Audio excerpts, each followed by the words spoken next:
inay tabaalaha jiraatooyba oo cayna nin kastaba ku buutiigsaduu taabo leeyahay tartan baaba lagu wada jiraa total aadmiga taagtida aniguna waxbaan taransan leeyahay tacab baan ku maqanahay iyo xoolo tirintoodii tacliin baan intaa raadiyaa alif kulley tahay oo tagtada waxaa igu wacan tamani dunyaad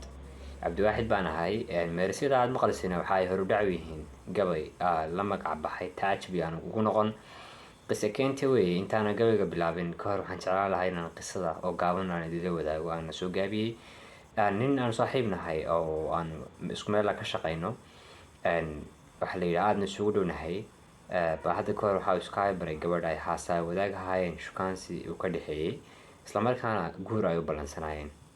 muddo kadib buu anigii nin kale oo aan saaxiib nahay noo yeedhay markaasuu warni odayeyn baan idiga baahanahay inantii aan iskiin baray baa xoogaa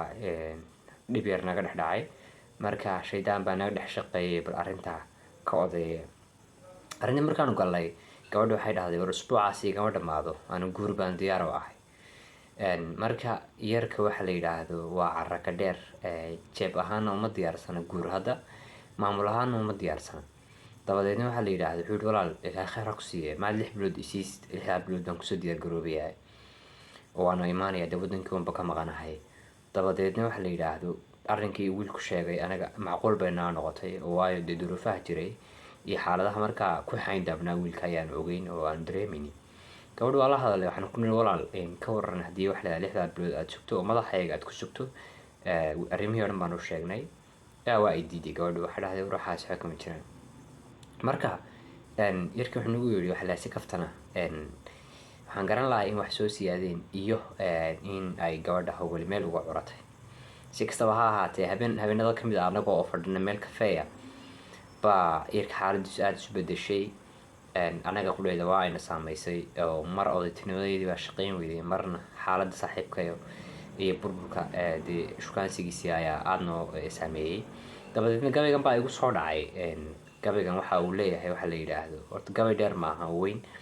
laakiin dee ujeedadii iyo fariintii waa inaga gudbiyey gabaygu waxa uu leeyahay sida soo socota inan yahay tabaalaha adduuntooyba wacayna nin kastaba ku buutiigsaduu taabo leeyahay tartan baaba lagu wada jiraa total aadmiga taagtida aniguna waxbaan taransan leeyahay tacab baan ku maqanahay iyo xoolo tirintooda tacliin baan intaa raadiyaa alif kulley tahay oo tagtada waxaa igu wacan tamani dunyaad tagtada qurbaha weeye oo tagtada waxaa igu wacan tamani dunyaad tashina kuma maqni oo balani waa mid noo taalan nin waliba mid u tookhanu taashka la rabaaye aniguna adaan tulada geel soo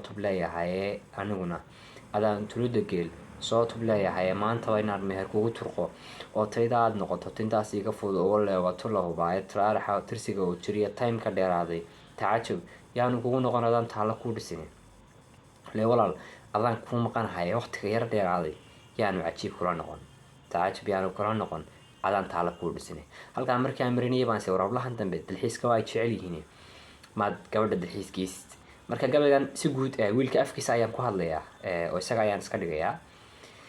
marka waxaan waxa leeyahay adigaan taleexiye ku geyn taaladii hawdii goorida la soo tiigsadaad qaali tamashliiniin taxaashis adiga ku mari xudunta toosnayda kala baydha taariikhdu taawurudan lagu taamo damcadan la tiri koobi karin xoolo waxa teedsan halka maalku noo tuuran iyo taladii la ascaano gumaysta halkii lagu tirtiray maalin waa tagi gumaystaha halkii lagu tirtiray maalin waa tagi talayay ku seegan heblaay tooba 2 jeer dhe gabaygan intaas ayuu ku soo gororsaday waxa la yiraahdo guul ay ku dhamaatay dhalinyarada Soomaaliyeed hal fariin baan diray oo ah alla ka cabsiga in la xoojiyo xiriirada dulqaad lagu daro. Assalaamu calaykum Cabdiwaaxid baan ahay mar kale.